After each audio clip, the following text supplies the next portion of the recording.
Film Pulse is supported by the kind donations from listeners like you. Please consider subscribing to our Patreon at patreon.com/filmpulse for just $1 a month and help keep the podcast on the air. Thank you so much and enjoy the show. This is Ryan Watches a Movie, where we get our friend Ryan to watch a movie and tell us what he thought. Going balls out in the lumberyard. Watching the Grunion Pro Magi. If you're listening to this, don't even waste your time.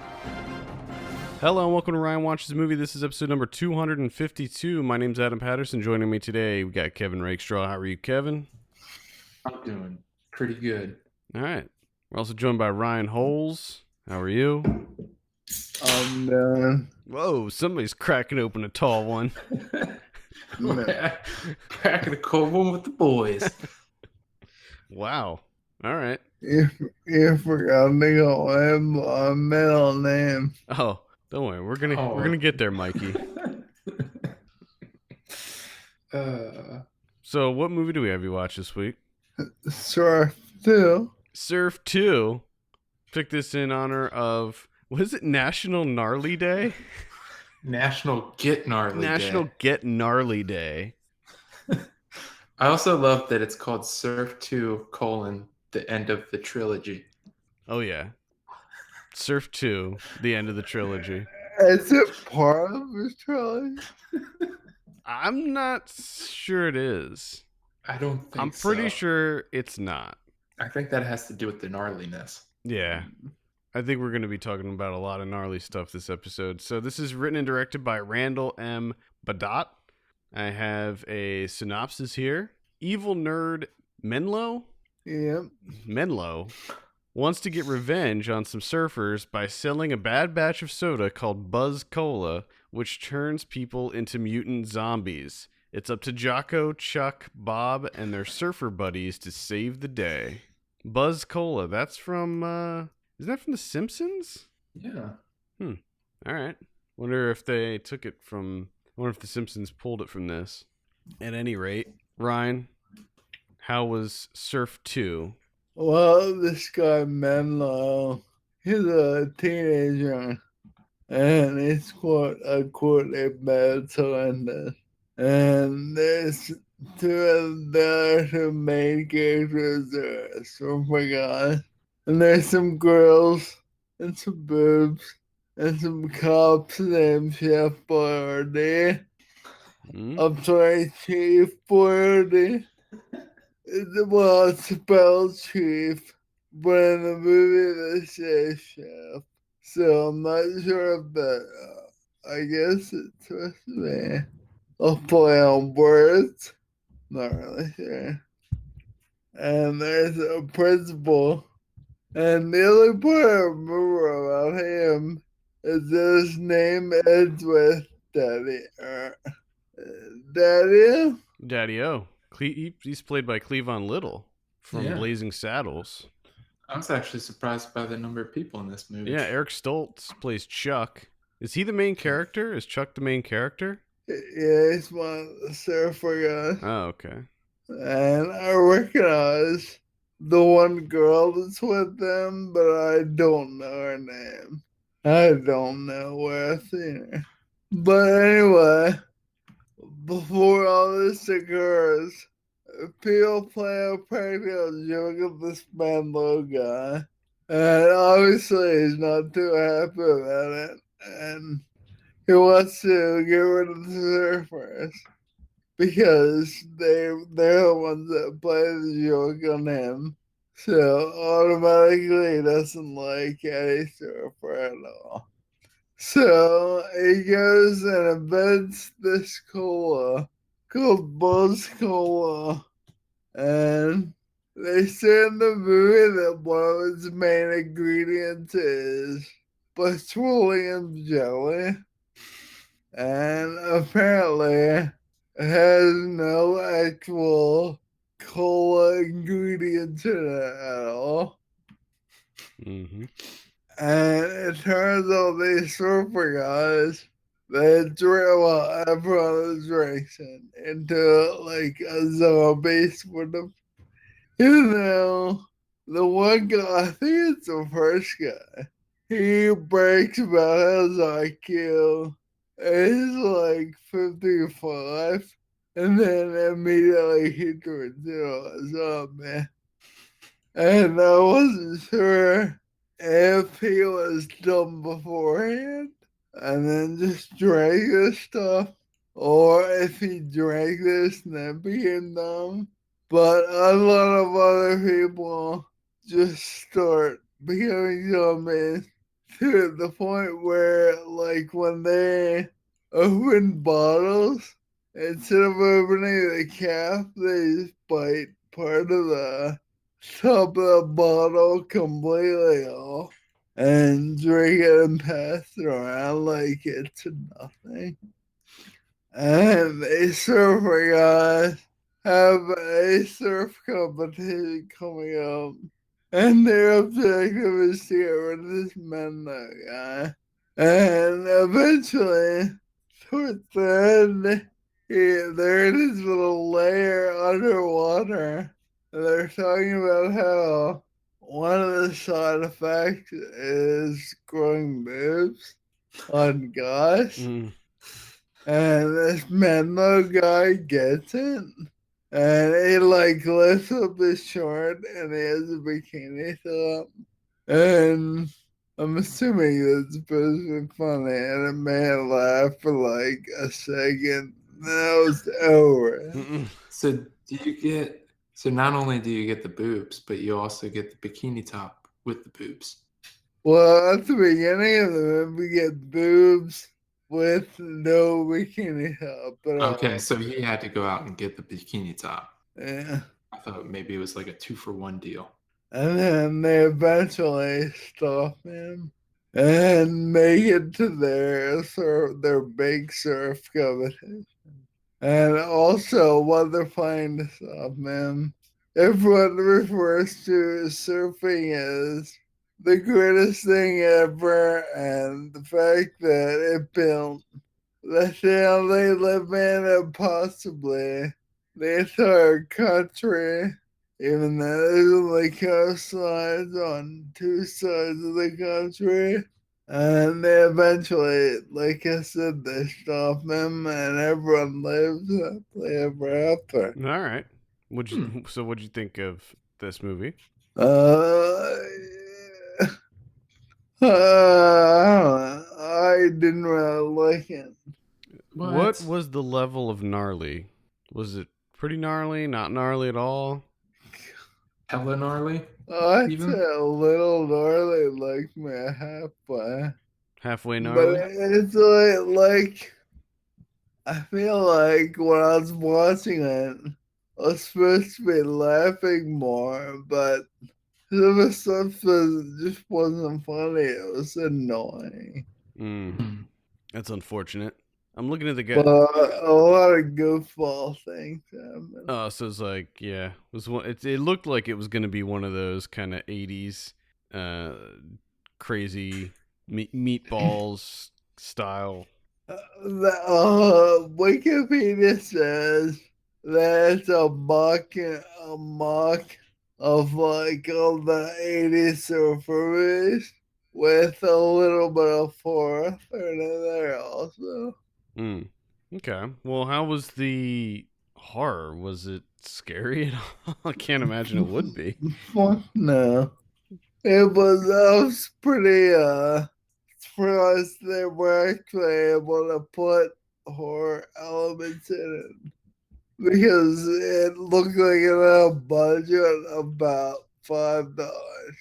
It is kind of odd because like when you went through your rundown of it, you mentioned zombies, but you didn't really mention too much more. That like is the whole zombie thing like an actual like integral part of this movie, or No, well, I mean they're not zombies that like eat people. they're just stupid? Yeah, they're brain dead. They do everything incorrectly. Mm. Okay, so they're not. You don't really have to like defend yourself against zombies in No, this movie because they can't. You can't really correct. do anything. Correct. Do they attack anyone or do anything that would lead me to believe that they're zombies? Not really, no. Do they at least look like They, zombies? they're kind of pale, and their eyes are, I guess, a little rolled back in their head. Sounds like a zombie to me. So Eddie Deason played Menlo. He was in a bunch of great 80s stuff, including Zapped with that was with Scott Baio, I think. He was in War Games. Pretty big fan of that movie. I think you were too, Ryan. Yeah. He was in Critters too. I've been meaning to go back and rewatch the Critters movies because I used to really love those when I was younger. Big fan of those Critters movies. Yeah, they're great. Critters, man. I'm gonna have to check them out. Yeah, I haven't seen them since I was a kid, so I'm looking forward to going back to them. But the highlight of his filmography that I'm looking at here is one that I think that we've touched on before, and that's the Computer Wore Tennis Shoes from 1995. I'm pretty sure we talked about that on the show before. How and why? Because it does sound vaguely familiar. I don't remember. Didn't we? I don't remember what it was. Maybe Down in Telephone. What? And it's a remake. That's right. That's right. And we talked about that too. I think there might have been a Kirk Cameron. It's a Kirk. Because we had Cameron him watch like Fireproof or one of those Kirk Cameron ones, Yes. and then we talked about that, and that's what led us to the Computer Wore Tennis Shoes and the discovery that it's actually a remake. Yes. And the fact that Peyton Reed directed the Computer Wore Tennis Shoes, who would later go on to do like Ant-Man and like Yes Man and The Breakup. What a weird turn of events. I mean, I have to see the Computer Wore Tennis Shoes at some point. Ryan's gonna end up. Ryan, just to give you a heads up, you're gonna be seeing the Computer Wore Tennis Shoes. Maybe even the 1969 version. It's Kurt Russell. Kurt Russell. Kurt Russell. It's programmed for laughs. I'm gonna have to seek that out. I need to see that. It sounds so bizarre. Ruth Buzzy played Chuck's mom. There you go. Little Ruth Buzzy action. Ruth Buzzy and Surf 2. The end of the trilogy. All right. I think probably by that point her career was waning a little bit, maybe. I would imagine. I don't really know. Anyway, director Randall M. Badot. See what he did. Did he do Surf 1? Nope. He did Surf 2. Is there a Surf 1? I don't think there is a Surf 1. The only movie that he directed was Surf 2. That was it. That's it? Yep. He hasn't done anything That else. was it. Do you guys have a character listed for now? Yeah. Wow. Okay, there's a character named Cindy Lou and one named Lindy Sue. I forget which one she is, but she was the more identifiable one. So, Do either of those names sound familiar now? well, Cindy Lou is Corrine Boer. I would imagine her because she actually has a picture. Wikipedia? No. No, on IMDb. Yeah, she's definitely, looking at these, she's definitely the more recognizable one, I guess. She was in Veronica Mars. She was in Murder in the First. Like a whole bunch of TV stuff. She's kind of a character actor from the looks of it. Dream On. Ugh, God, I hated that show. She was young as shit. You probably remember her from Murder, She Wrote. Probably, yeah. I know you're big. More than likely. I know you're a big Angela Lansbury fanboy. You write Angela Lansbury fanfic. Murder, She Wrote fanfic. That'd be great if that was true. Well, it might be. Who knows? Who knows what he does? We'll unearth it one day. He's got all the time in the world. He could be writing numerous fanfics right now. Probably is. I wouldn't be surprised. He probably has a reboot. He's probably working on Surf 3 right now. So my next question about this is that I'm looking at the poster. It says the end of a trilogy, Surf 2, the movie that gives insanity a bad name. And instead of like a cast list or anything like that, it just says Circle Jerks, The Untouchables, Venture, Beach Boys. So it just lists. Thomas Dolby. Yeah, so it just lists who I'm guessing is on the soundtrack, unless these bands are actually in the movie. Is it just the No. soundtrack? Or these... The Beach Boys have a few songs. So, I mean, but judging from this, it sounds like it has a decent soundtrack. What were Stray your thoughts on the Cats, soundtrack? Boingo Boingo, It was actually pretty good. Thomas Dolby in there and more. and more. I mean, and more could be anyone. Yeah, I mean, it looks like a pretty gnarly soundtrack. I could get behind Was the that. soundtrack gnarly? Yeah, it was pretty good. All right. Was it the best part of the movie? Yeah. Oh, Man, It looks like there's a right now on Wikipedia it says, despite what the film implies, there is never a surf one. Now, also judging from the poster, it looks as though there is a naked woman holding up a beer riding on the back of a frog.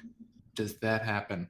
I don't remember. There are a lot of naked women, topless women. But was there one right? I feel as though you would remember if this We'll happened. see. There's a point where there's frogs racing.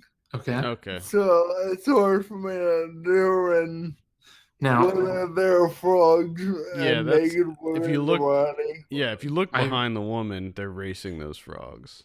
I know, but I just Oh yeah, I didn't they were know. naked while they were racing. They were topless. Okay, but I feel as though this should be a pretty straightforward answer because it's a frog, and you would have a naked woman riding on it like a horse, holding a beer. I feel as though you would remember if that happened. She doesn't really ride on it. Okay. Does she do anything close to that?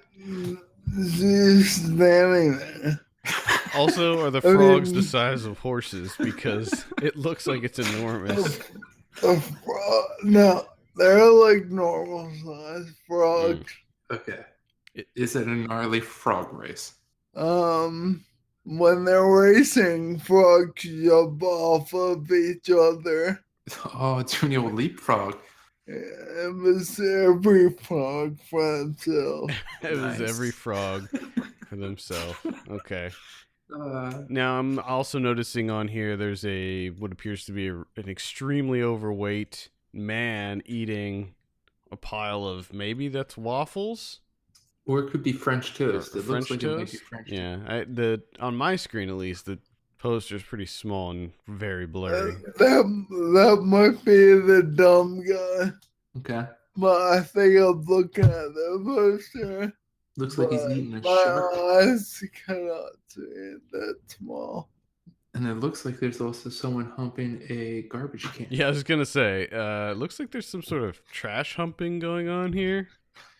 It looks like a couple punk rockers humping some I trash. don't remember that, but it may have happened while I was glancing down my phone or something. Gotcha. Blink and you miss it.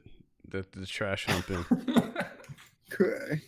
I want to do some investigative work on what this Odyssey logo is up here at the top. Like, what's that all about? Odyssey. It's Odyssey, man. I want to know what it is. I need to look at this. I don't know if it's like a distributor. I never heard of Odyssey. Me either. I think they were probably one and done with Surf 2. Well, according to Wikipedia, Media Home Entertainment released this movie. Someone just jumped on the poster? Oh, this was released by Charles Band's company, the guy who did Puppet Master and all of those movies, the Doll Man movies and Demonic Toys. It kind of also felt like my God, why can't who made talking of Trauma? When I was looking at it and watching the trailer and stuff, I definitely got that That feeling. Only it's not violent like trauma.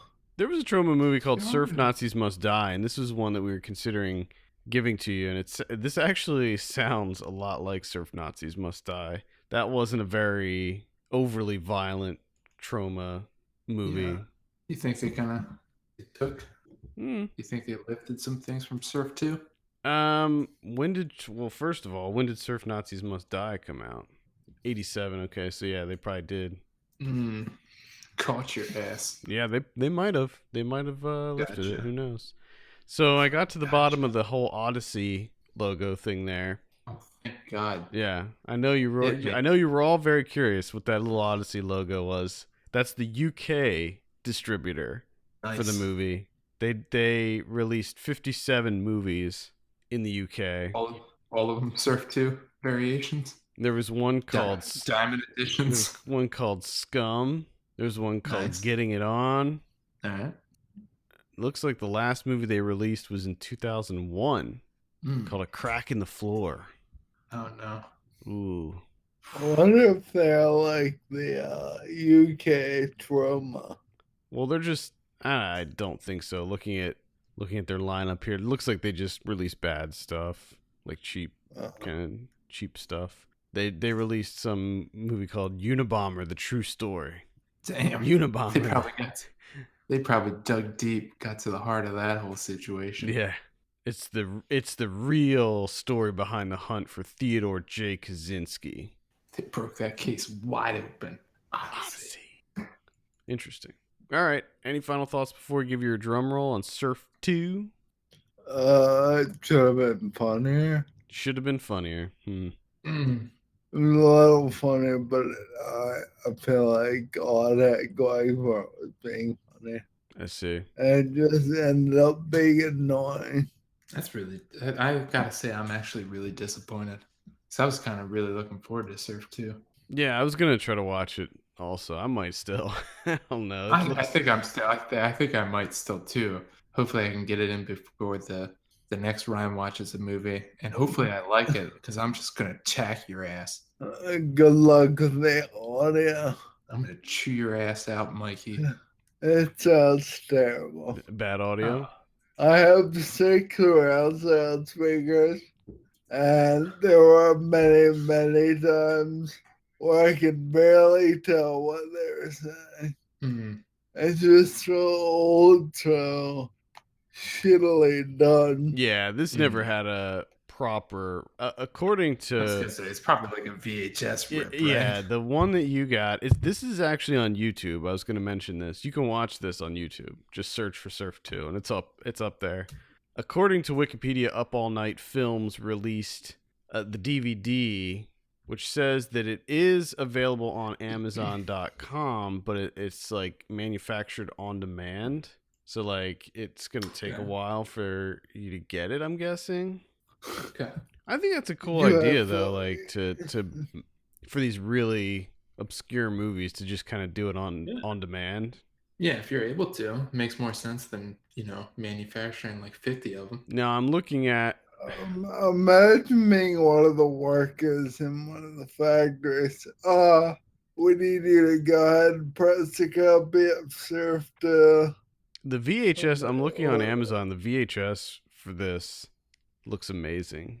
I kind of want just the box for the VHS because it just looks so incredibly 80s. They actually, I'm not seeing it on Amazon, so you might be stuck with the YouTube. No. Because they have it on VHS on Amazon, but it's like $48 for the VHS copy.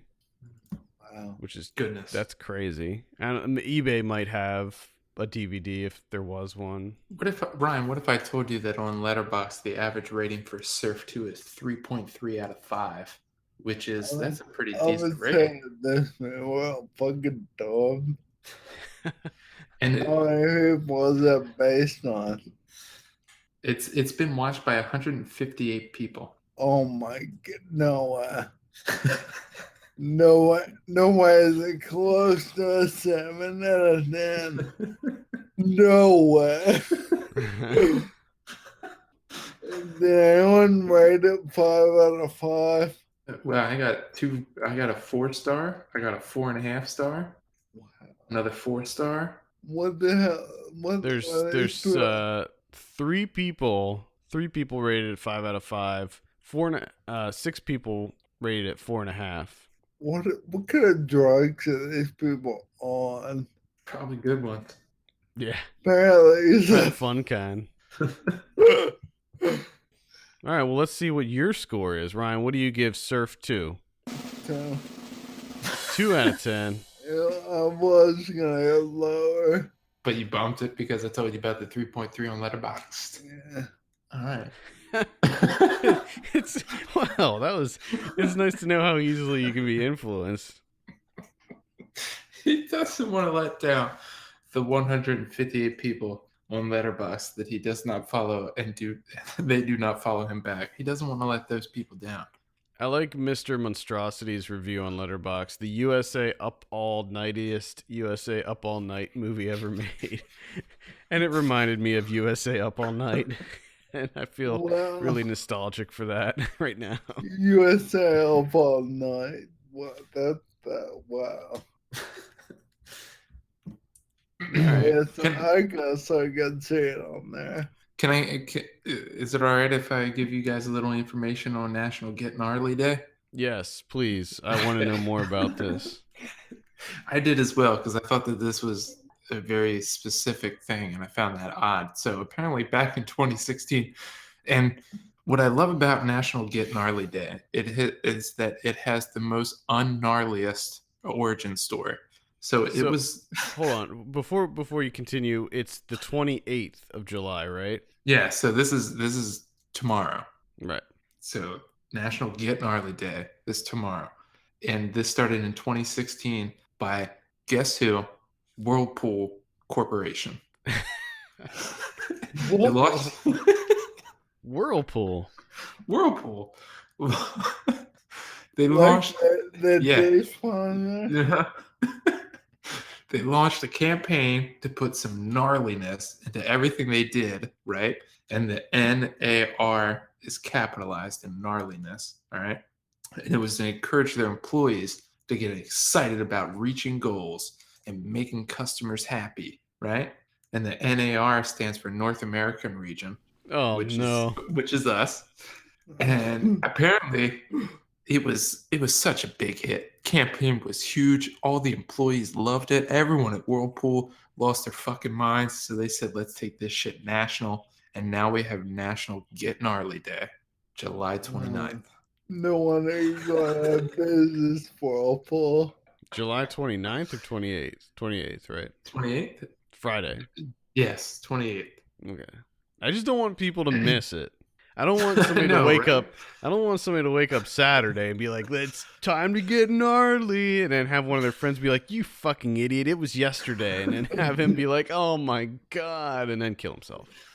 Yeah, because that probably would happen. Yeah, apparently it's always the last Friday in July. I guess the last Friday of July is the gnarliest day. Well, if you think about it, that's like you're deep in summer at that point. So That is I true. would imagine that is when the gnarly quotient is highest. I would imagine. And I have to follow this up. I have to ask you guys, what are you planning to do on National Get Gnarly Day? Sleep. Sleep. So basically, it's just gonna be a normal everyday Friday for Ryan. Correct.